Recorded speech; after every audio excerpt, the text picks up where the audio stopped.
मुख का ज्ञान का लेन देन तो आबा तक भी होता चला आया। कितने साल हो गए? 69, 68 ईयर्स हो चुके। अभी तक मुंह के गल्ले बजाते चले आ रहे हैं, लेकिन संसार में क्या प्रत्यक्षता हुई? नहीं। संसार में इस ज्ञान की 500 करोड़ के बीच में तब प्रत्यक्षता होगी जब हम मनसा के वाइब्रेशन के द्वारा चारों तरफ दुनिया में संगठित होकर के वाइब्रेशन फैलाएंगे। और वो तब होगा जब माउंट आबू सब बच्चे पहुंचेंगे और पहुंच करके संगठित रूप में बाबा को याद करके ऐसा बाबा की याद का वायुमंडल बनाएंगे। तो सारी दुनिया की आत्माएं स्वतः ही खिंची हुई चली आएंगी। हमको कोई भाषणबाजी वगैरह करने की दरकार नहीं पड़ेगी। ये वाचा की सेवा से या भागदौड़ की सेवा से सारी दुनिया, इतनी बड़ी दुनिया में सेवा नहीं हो सकती पूरी। वाइब्रेशन से सारी दुनिया चेंज होगी। ये वाइब्रेशन को पलटने की पावर दुनिया के अंदर नहीं है, क्योंकि उनके पास असली कंसंट्रेशन की पावर नहीं है। असली कंसंट्रेशन, असली योग शिव बाबा आकर के अभी हमको सिखा रहा है। हम ऐसा योग संगठित रूप में ही ऐसा वायुमंडल बना सकेंगे जो सारी दुनिया को आकर्षित करेगा और नंबरवार आकर्षित करेगा।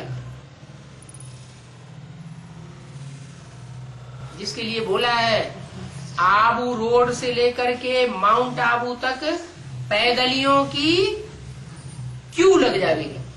पैदल जाने वालों, इतना लंबा रास्ता और पैदलियों से भर जाएगा। आते जाएंगे, जाते जाएंगे, 1 सेकंड के दर्शन करेंगे, वापस आएंगे। सारी दुनिया का उद्धार होना है।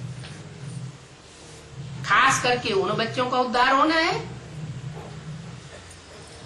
जो 9 लाख की आबादी वाले श्रेष्ठ सितारे कहे जाते हैं। 9 लाख सितारे आसमान में गाए हुए हैं, वो जड़ सितारे हैं। और तुम बच्चे हो इस धरती के चैतन्य सितारे। उन 9 लाख सितारों में 4.5 लाख है चंद्रमा के साथ जन्म लेने वाले। दादा लेखराज ब्रह्मा की सोल जो नई दुनिया में जाके कृष्ण के रूप में जन्म लेगी, कृष्ण बच्चे की तरह जाकर के पैदा होंगे। और 4.5 लाख ऐसे हैं जो सूर्य के साथ रहने वाले हैं।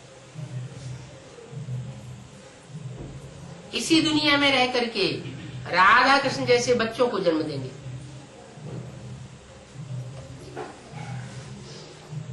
तो 4.5 लाख होंगे सशरीर और 4.5 लाख संगम युग में प्रवेश करके पार्ट बजाएंगे। टोटल कितने हो गए सितारे? 9 लाख सितारे। वो 9 लाख सितारे पहले माउंट आबू में पहुंच करके परम धाम की सृष्टि, आत्मिक सृष्टि रचेंगे। परम धाम का नजारा उतर आएगा और विश्व की सारी आत्माएं कुछ वाइब्रेशन के द्वारा, कुछ इन आंखों के द्वारा, कुछ शरीर के द्वारा आकर के उस नजारे का अनुभव भी करेंगे। कम से कम बुद्धि जरूर वहां पहुंच जाएगी। अगर उनकी बुद्धि वहां न पहुंचे तो वो वापस परम धाम भी नहीं जा सकते। सबका बुद्धि योग इस दुनिया से डिटैच होगा। 500 करोड़ मनुष्य आत्माओं में से 700 करोड़ में से ऐसी एक भी आत्मा नहीं बचेगी जिसका इस दुनिया से बुद्धि योग डिटैच न हो जाए।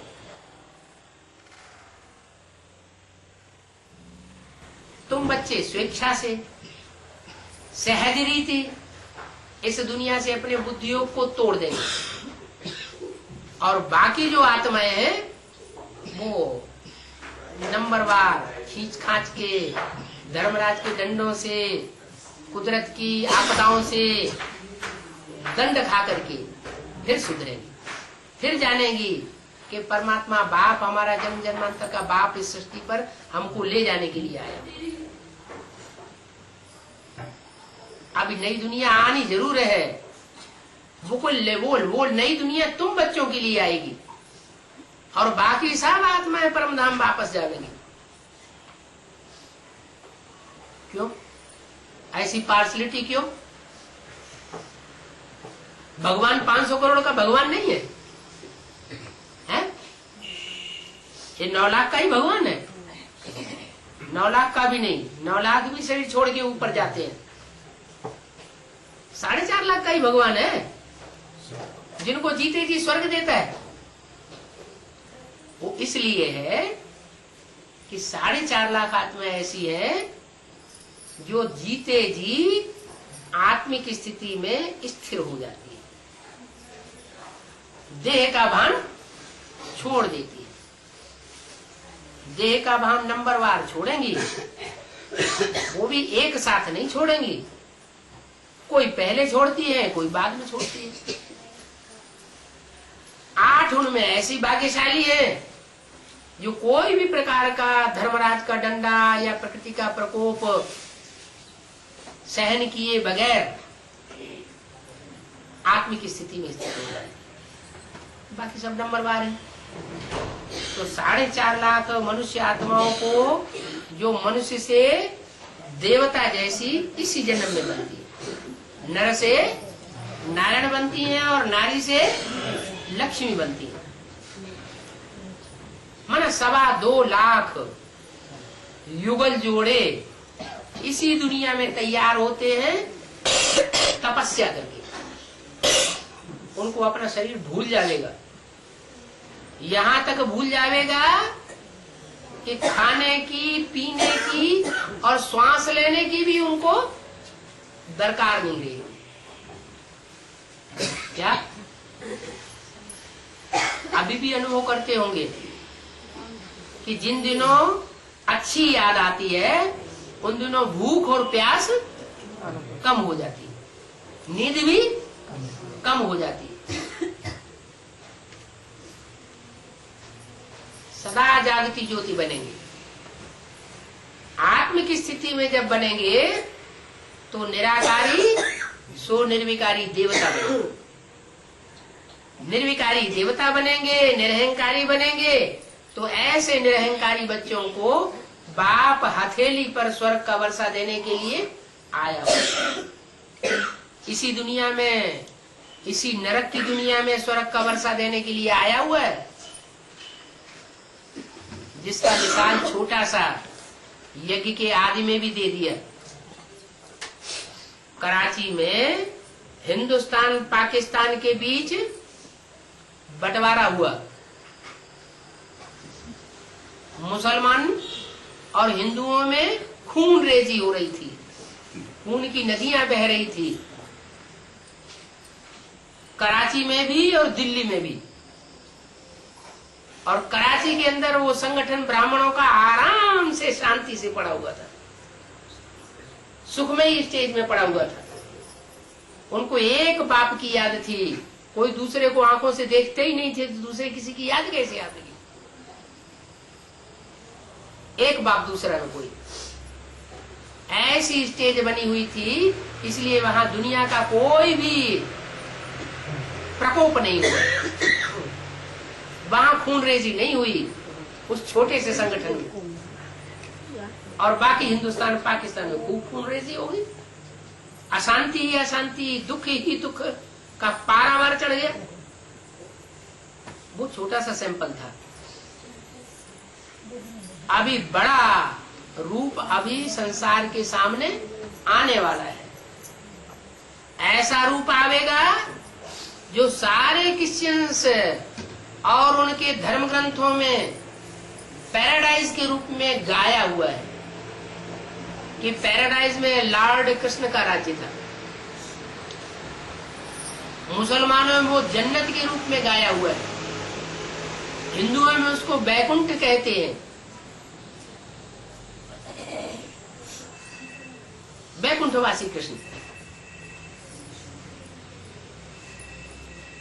अब टाइम ज्यादा नहीं है, क्या देर है किस बात की? नष्टो मोहा स्मृति लब्धा। जो देह और देह के संबंध है, जो बार बार अपनी तरफ खींच रहे हैं, चाहते हुए भी बच्चे नहीं कर पा रहे हैं। तो कोई तो ऐसे निकलेंगे जो अपनी शक्ति से परिवर्तन करेंगे। छोटा संगठन पहले बनाएंगे। वो छोटा संगठन जब तैयार होगा तो जो माला के मणके गाए हुए हैं 9 ग्रुप में 12-12 की,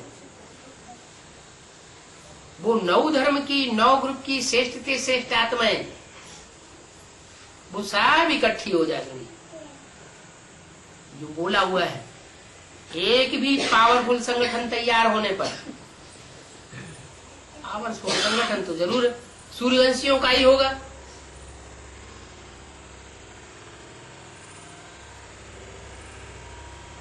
तो वो एक भी पावरफुल संगठन तैयार होने पर एक पावरफुल संगठन दूसरे संगठन को खींचते हुए अंत में 108 की माला का संगठन एक हो जाएगा। और वो संगठन रूपी किला इतना मजबूत हो जाएगा पांडवों का कि उसमें एक भी विकारी असुर प्रवेश नहीं कर सकता।